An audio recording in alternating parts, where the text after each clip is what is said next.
बंगाल देख लीजिए, यूपी देख लीजिए, तेलंगाना देख लीजिए, आंध्र देख लीजिए। आंध्र प्रदेश में भी नायडू जीत कर आए, कंबक कम्युनिटी के हैं, उसकी जाति की संख्या 6% है। बगल में योगी जी हैं, राजपूतों की संख्या 4% है। उसके बगल में मध्य प्रदेश में यादव जी हैं, उनकी संख्या 5% से कम है। राजस्थान देख लीजिए, आप कहिए वो तो भाजपा का है, जितना रीजनल पार्टी है सबका उठाकर देख लीजिए, कहीं पर भी जिस जाति की संख्या सबसे ज्यादा है उसका नेता मुख्यमंत्री नहीं है। अब फिर यहाँ गलथेथाई का आदत है, कहेगा ना नीतीश तो पिछड़ा का नेता है। तो भाई अगर कोई नीतीश जी पिछड़ा का समीकरण गोलबंदी कर सकते हैं तो आप भी कर सकते हैं। आपको कौन रोका है? किसने रोका है कि कुशवाहा का जाति का कोई नहीं कर सकता है, या कोई ब्राह्मण नहीं कर सकता है, कोई राजपूत नहीं कर सकता है? भाई अगर कुर्मी समाज का आदमी कर सकता है तो कोई मुसहर भी कर सकता है, कोई कुशवाहा भी कर सकता है, कोई राजपूत भी कर सकता है। आप में वो क्षमता होनी चाहिए, वो प्रयास करने की का मादा होना चाहिए। जाति का भ्रम मत पालिए। और अंतिम बात, मान लीजिए एक बार कि आपको बात मान भी ले कि जाति बड़ा महत्वपूर्ण है, तो जिसको भी राजनीति के जरिए समाज का अगुवा बनना है उसके पास ये विकल्प नहीं है कि समाज में सब सुधर जाएगा तब हम आएंगे। सब आदमी कहता भैया करना तो चाहते हैं लेकिन बिहार में जातिवाद बड़ा है। अरे भाई, तो जब जातिवाद खत्म हो जाओगे तब राजनीति करने आओगे, तो ना जाति कभी खत्म होगा ना कभी आओगे। और अगर खत्म हो ही जाए, अगर भ्रष्टाचार खत्म हो जाए, जातिवाद खत्म हो जाए, बाहुबल खत्म हो जाए, तो आपके हमारे आने की जरूरत क्या है? जो खत्म किया है उसी को आगे रहना चाहिए। अरे आपकी हमारी जरूरत तभी तो है। राजनीतिक अगुवा जिसको बनना है उसको समाज की कमजोरी और उसकी ताकत के रहते हुए ही उसका अगुवाई करना है। आप उससे अलग नहीं हट सकते। किसी ने भ्रष्टाचार की बात कही, भ्रष्टाचार पर आपका क्या प्रोग्राम है? कोई प्रोग्राम नहीं। भ्रष्टाचार तब सुधरेगा जब आप और हम भ्रष्टाचार कम करेंगे। हम हर गांव में कहते हैं कि जिस गांव में हम 5000 गांव में पैदल गए, गांव में सबसे पहले हल्ला कौन करता है कि बड़ा भ्रष्टाचार है, मुखिया चोरी कर रहा है, नाली गली नहीं बना रहा है, राशन कार्ड में पैसा ले रहा है, इंदिरा आवास में 20,000 लग रहा है, दाखिल खारिज में 10-15 हजार रुपया लग रहा है। वही आदमी करता है जो 2 बरिस पहले मुखिया के चुनाव में 500 रुपया लेकर वोट दिया है। सबसे पहले जो डॉक्टर साहब 50,000 रुपया देके खुद ट्रांसफर कराए हैं, बुरा नहीं मानिएगा, हमारे बाबूजी भी प्रैक्टिशनर थे, कि हमारा प्रैक्टिस ना गड़बड़ाए, हेल्थ मंत्री हमसे पैसा लेके हमको पोस्टिंग कर दे, अब बाकी सबके लिए ईमानदार हो जाए। कैसे संभव है रे भाई? कैसे संभव है? आप सोच रहे हैं कि हम 50,000 रुपया देके क्रीम पोस्टिंग करा लें, क्रीम पोस्टिंग, कि खाली जाके हाजिरी बनाए, सिविल सर्जन को 5,000 रुपया दे, आप प्रैक्टिस करते रहे। स्वास्थ्य व्यवस्था को सुधारने के लिए बड़ा बड़ा लंबा लेक्चर दीजिएगा, ये कभी हो सकता है? नहीं हो सकता है। स्वास्थ्य व्यवस्था को लेकर जनसुराज की क्या सोच है? बिल्कुल ये सही सवाल है। सिर्फ स्वास्थ्य व्यवस्था को लेकर नहीं, 2 संकल्प जो जनसुराज में हम लोगों ने दिया है कि बिहार के हर पंचायत का, बिहार का नहीं, हर पंचायत का 8,500 पंचायतों का हम योजना बनवा रहे हैं, पैदल चल के खुद जाकर देखकर। और ये तय किया जा रहा है कि उस पंचायत में पढ़ाई की व्यवस्था कैसे होगी, 800 से 1200 रोजगार के अवसर कैसे पैदा किए जाएंगे, और उस पंचायत में जिस तरह की भी खेती होती है उस खेती को खाने वाले खेती से कमाने वाला खेती कैसे बनाया जाएगा। ये 8,500 कार्यक्रम, 8,500 डॉक्यूमेंट जारी करेंगे। आप में से ज्यादातर लोगों को पढ़ने का भी समय नहीं होगा, लेकिन 8,500 पंचायतों का अलग अलग योजना बनाकर जारी करेंगे चुनाव से पहले। उसके साथ साथ बिहार के विकास के लिए जो 10 महत्वपूर्ण पहलू हैं उसमें स्वास्थ्य भी इंक्लूडेड है, उस पर भी 10 साल का विजन डॉक्यूमेंट बनाकर आपको चुनाव से पहले जारी करेंगे। ये बताएंगे कि बिहार में स्वास्थ्य की व्यवस्था को कैसे सुधारा जाए। आप उसको पढ़िए, समझिए, कुछ योगदान देना है योगदान भी दीजिए, सुझाव भी दीजिए, और अगर ठीक लगे तो अच्छा तब अपनाइए, हमारे कहने पर मत जाइए। अब आप कहिएगा कि अभी काहे नहीं जारी किए हैं? अभी इसलिए नहीं जारी किए हैं कि अगर अभी हम वो योजना जारी कर दें तो वो मेरी सोच होगी, उसमें आपकी और बिहार के लोगों की सोच समाहित नहीं है। पहले गांव गांव जाकर देखकर ये समझ रहे हैं, लोगों से पूछ रहे हैं कि क्या करना पड़ेगा। ज्यादातर आदमी क्या नया क्या देख लीजिएगा इसमें, हम आपको बता रहे हैं नया क्या देख लेंगे। हम भी बिहार के सरकारी स्कूल में पढ़े हैं, हमने अपने बाबूजी के क्लिनिक में देखा है 100 रुपया के मोनोसेफ नहीं खरीद पाने के वजह से इनके फ्लाइटिस के पेशेंट हाथ जोड़ के कहते हैं भैया मर जाए, लेकिन अब हम कुछ नहीं कर सकते, घर में कुछ नहीं बचा है, 100 रुपया। तो हमको उसकी समझ है, लेकिन इसके बावजूद जब हम 2 बरस से चल रहे हैं पैदल, तो जो गरीबी, जो बदहाली, जो कष्ट मैंने जमीन पर देखा है, इसका मुझे कभी अंदाजा नहीं था। हम संयुक्त राष्ट्र संघ में पब्लिक हेल्थ में ही 10 बरस काम किए, यहाँ राजनीति में से भी जुड़े रहे, लेकिन जितनी गरीबी बदहाली हम अपनी आंखों से देख रहे हैं, ये आंकड़ों से दिखने वाली गरीबी से कहीं ज्यादा है। आपने कुपोषण की बात कही, यहाँ सब डॉक्टर बैठे हुए हैं, आप में से ज्यादातर आदमी ऐसे होंगे जो शायद ही कोई 10 से ज्यादा हीमोग्लोबिन वाली महिला आपको देखते होंगे। यहाँ हम लोग जो एक स्टडी करा रहे हैं, देखते हैं, आप देखिएगा कल से ध्यान से। गांव में कहीं जाइए, 55-60 साल से ज्यादा उम्र की कोई महिला आपको सीधी खड़ी नहीं दिखेगी, सब बेंड हो गई है ऊपर से। तो न्यूट्रिशन आपको, आप न्यूट्रिशन समझते अगर हैं, आप लोग तो डॉक्टर हैं, तो आपको पता है कि लंबे समय तक हीमोग्लोबिन के कमी की वजह से और ग्रोइंग एज में कैल्शियम नहीं मिलने की वजह से बोन का स्ट्रक्चर इतना कमजोर है कि समय से पहले वो बेंड होने लगता है। ये जब आप गांव में चलिएगा तो देखिएगा, 5 फीट 4 इंच से ज्यादा, 5 फीट 5 इंच से ज्यादा उम्र हाइट की कोई महिला आपको दिखने वाली नहीं है। आपने ठीक कहा, न्यूट्रिशन कोई वन शॉट सॉल्यूशन नहीं है, एंड इंटरजेनरेशनल प्रॉब्लम है। जिस मोदी जी के किताब पेपर की आप बात कर रहे हैं, एक आंकड़ा आपको दे रहा हूं। आज से 300 साल पहले यूरोप में लोगों की एवरेज हाइट भारत में लोगों के एवरेज हाइट से 1.4 इंच कम होती थी। अब यूरोप में 300 साल में on an average 1.6 inch Bharat से ज्यादा हो गई है। 300 वर्ष में करीब करीब 3 इंच लंबाई का असर पड़ गया है। और दुनिया भर में जो डेवलपमेंटल इकोनॉमिक्स पढ़ते हैं उनको मालूम है कि हाइट और लाइफ टर्म अर्निंग में डायरेक्ट कोरिलेशन है। The taller you are more likely to earn higher income and wages than those who are not. इसका मतलब ये नहीं कि जिसका हाइट कम है पैसा कम कमा रहा है, तुरंत लोग गणना करने लगेगा कि तो बड़ा नाटा आदमी को देखें बड़ा पैसा कमा रहा है। Height is a reflection of your overall growth. अब डॉक्टर लोग को हम क्या बताएंगे, आपको समझ है, हाइट दिख रही है और ब्रेन का ग्रोथ आपको नहीं दिखता है। तो जो लंबे समय तक स्टडीज हुई हैं उसमें ये क्लियर बताया गया है कि हाइट और लाइफ टर्म अर्निंग, समाज के सोसाइटी में लाइफ टर्म अर्निंग का डायरेक्ट कोरिलेशन है।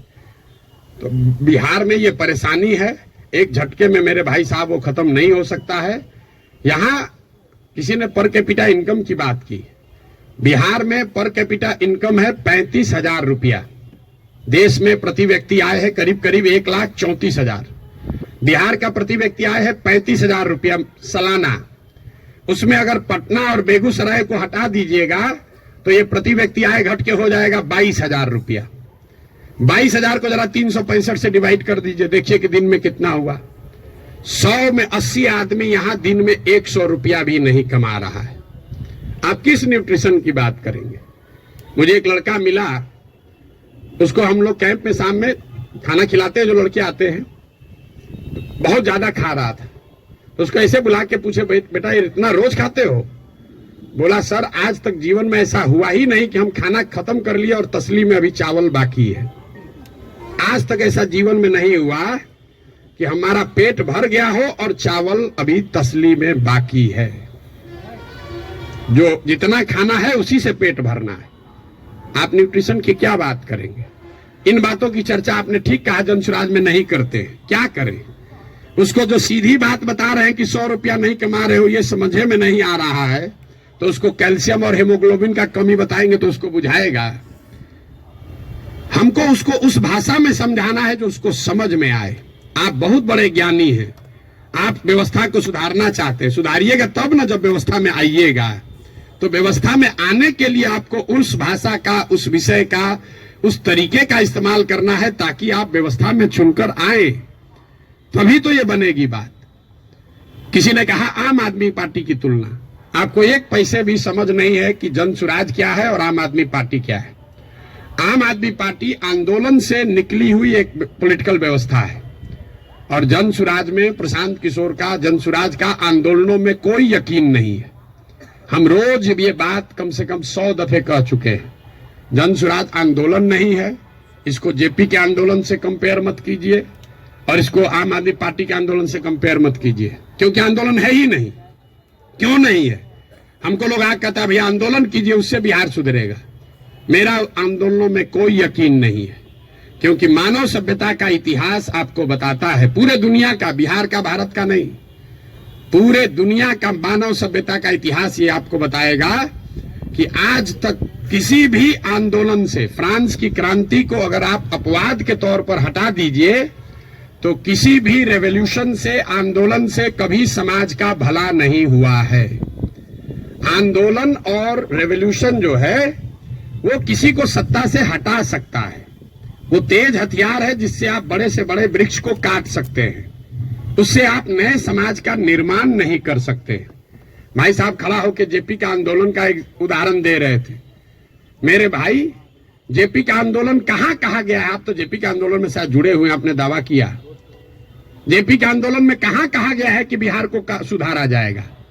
जेपी के आंदोलन का नारा था संपूर्ण क्रांति, इंदिरा गांधी को हटाओ। तो उस आंदोलन की, क्रांति की इतनी ताकत थी, इंदिरा गांधी को हटा दिए। नया व्यवस्था बनाने की बात कहां कही गई थी? अरविंद केजरीवाल या आम आदमी पार्टी ने नई व्यवस्था की बात कहां कही? उन्होंने कहा भ्रष्टाचार हटाओ। हम तो नहीं कह रहे भ्रष्टाचार हटाओ, क्योंकि दुनिया में कहीं इसका कोई प्रमाण नहीं है कि कोई एक कानून बनाकर आप भ्रष्टाचार खत्म कर देंगे। ये तो सतत प्रक्रिया है। जिन देशों ने भ्रष्टाचार पर अंकुश लगाया है, दुनिया में सबसे ईमानदार देश कौन है? जो स्कैंडिनेवियन कंट्रीज हैं, फिनलैंड, स्वीडन, नॉर्वे, डेनमार्क। वहां जाइएगा, वहां करप्शन मिनिमम है। आप जाकर उसका अध्ययन कीजिए कि वहां कैसे करप्शन कम हुआ। वहां अरविंद केजरीवाल थोड़े पैदा हुए थे, वहां जन्म लोकपाल करके कोई विधायक नहीं पारित हुआ। वहां भ्रष्टाचार 4 तरीके से कम हुआ है। पहला, समाज में ये जागृति बनी लंबे समय में कि अच्छे और स्वच्छ लोगों का चुनाव करो, मतलब इलेक्टोरल प्रोसेस को जहां तक हो सके उसको स्वच्छ बनाया गया। आप में से कुछ लोग सोशल मीडिया पर अभी देखे होंगे, नीदरलैंड्स का प्रधानमंत्री अभी आज से करीब 2 हफ्ते पहले 12 बरस प्रधानमंत्री रहने के बाद हटा है, तो वो साइकिल से अपने घर से अकेले निकल रहा है। तो वहां की समाज ने ये व्यवस्था बनाई कि स्वच्छ लोग स्वच्छ तरीके से वोट करें, स्वच्छ लोगों को चुने। दूसरा उन्होंने क्या किया? उन्होंने बहुत बड़े स्तर पर जन भागीदारी, लोकतंत्र को समाज में उतारा।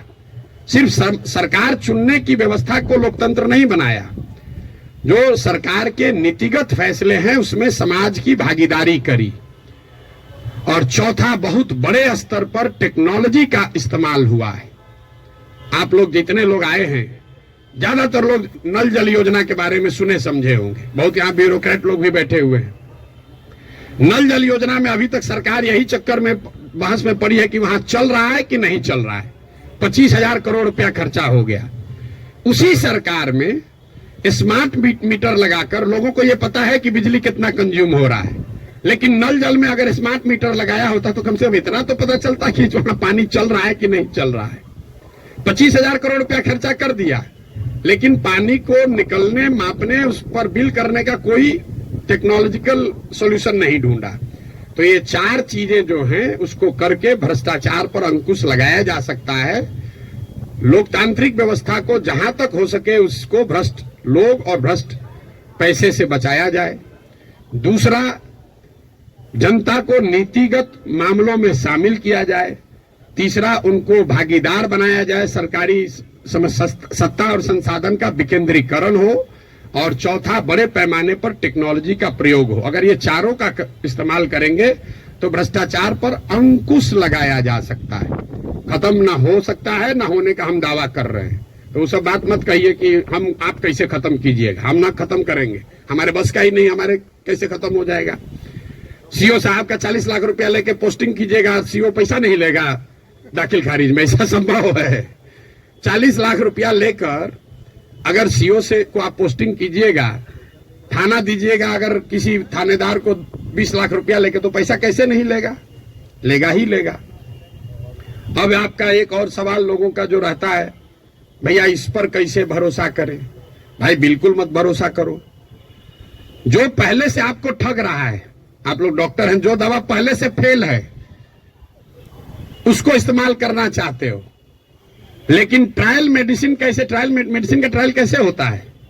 आपको मालूम है कि इसकी 100% गारंटी नहीं है, लेकिन फिर भी कहते हैं अच्छा पेशेंट मर रहा है, उसका कंसेंट लेकर आप ट्रायल मेडिसिन देते हैं कि 20% भी चांस अगर कहीं लग गया तो ठीक हो जाएगा।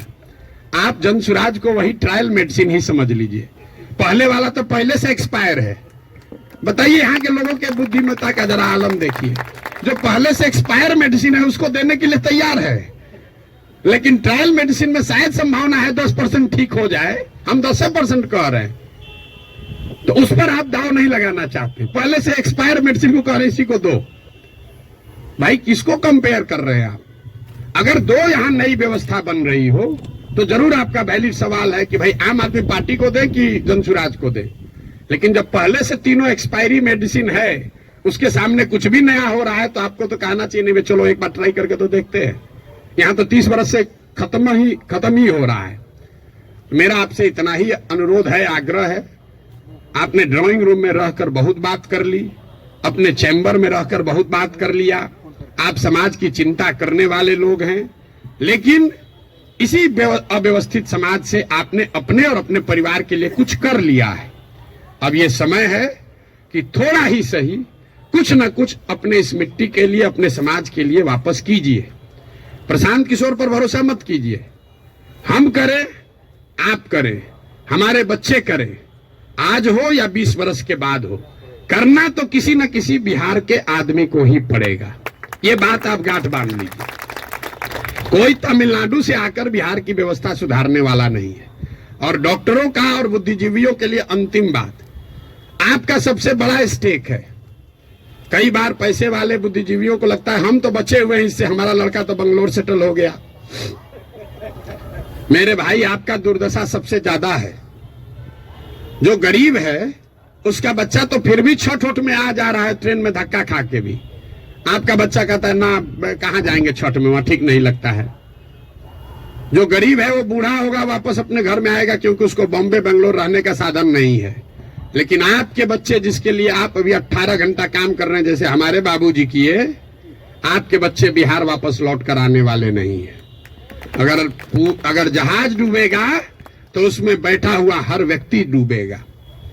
हमारे बाबूजी भी 12 घंटा, कभी संडे को भी छुट्टी नहीं लिए, रात दिन लगे रहे, घर बना रहे हैं। हमारा बेटा रहेगा यहाँ, हमारा पतो रहेगा यहाँ, हमारा लिविंग रूम रहेगा। आज ही कोई आदमी आया था, भैया 4 बरस से आप घर नहीं गए, वहां बक्सर में मेरा घर है, सासाराम में भी घर है, 4 बरस से वहां कोई दिया बत्ती जलाने वाला भी नहीं है।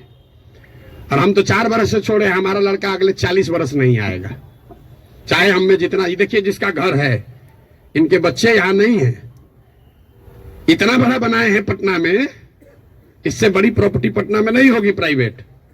इनके बच्चे भी यहाँ नहीं है। अगर बिहार में वो व्यवस्था होती तो इस घर को बनाने वाले लोग भी यहाँ रहते। इस घर का ये बहुत बड़ा एग्जाम्पल है। अब देखिए इसकी दशा, जब इनके बच्चे यहाँ आकर नहीं रह रहे हैं, तो आप जो अपना मेहनत कर रहे हैं बेगूसराय में, मुजफ्फरपुर में, औराई में, कटिहार में, मेरे भाई कुछ नहीं बचेगा। इसलिए आपकी हमारी जिम्मेवारी है कि समाज को बनाइए, खड़ा कीजिए। अगर वहां अच्छा स्कूल खुल गया है तो आपका बच्चा आपके साथ रह के पढ़ रहा है। अगर यहाँ अच्छी व्यवस्था हो जाएगी तो शायद आपका बच्चा आपके साथ नौकरी करते हुए बिहार में रहेगा, वरना जड़ ही खत्म हो जाएगा। हम गांव में चलते हैं, देखते हैं जितने बड़े घर पुराने बने हैं सब करीब करीब भूत बंगला बन गया है, ढह कर खंडहर हो गया है। तो ये प्रबुद्धों को समझने सोचने का समय है। एक अवसर अगर मिला है, आपके पास जो भी क्षमता है, जिस तरीके से भी, कुछ नहीं है, आप कम से कम मन से आशीर्वाद तो दीजिए। सवाल क्या कर रहे हैं? आपको कोई कहता सवाल करने, हमको कोई दिक्कत नहीं, दिन भर आप सवाल कीजिए, हम तो दिन रात यही काम करते हैं। लेकिन सवाल करके आप किसी का भला नहीं कर रहे हैं, आप अपना ही नुकसान कर रहे हैं। अरे कुछ नहीं कीजिए, कम से कम कुछ अच्छा हो रहा है उसके समर्थन में एक आवाज तो लगाइए। वो भी नहीं कर सकते हैं। गुड विशेष आशीर्वाद तो दे सकते हैं। आपसे तो कोई पैसा मांगा नहीं, वोट तो देने आप जाइएगा नहीं ऐसे भी वोट देने तो ऐसे भी नहीं जाइएगा। आपका वोट है कहाँ? आप अपने को जबरदस्ती बैठाए हुए हैं एवरेस्ट पर। आपको पूछ कौन रहा है? आपको पूछ कोई नहीं रहा है। तो अपने आप को रेलेवेंट बनाइए ताकि आपके आने वाली पीढ़ी इस जमीन से जुड़ी रहे। आप जिस काम को करने के लिए अपना अभी जीवन खपा रहे हैं, आपके पास 1 मिनट नहीं है कि सांस भी ले। जो चीज बना रहे हैं उसको भोगने वाला, उसका उपयोग करने वाला कोई नहीं बिहार में बचेगा आपका अपना, अगर आप बिहार की व्यवस्था को सुधारने के लिए कुछ न करें। और ये आपकी हमारी नैतिक और मौलिक जिम्मेवारी भी है कि अगर भगवान ने हम लोगों के लिए अच्छा कुछ कर दिया है तो हम लोग की जिम्मेवारी है कुछ हम लोग वापस इस समाज को दें। अब आपका और कोई सवाल है तो कर लीजिए। बहुत बहुत धन्यवाद।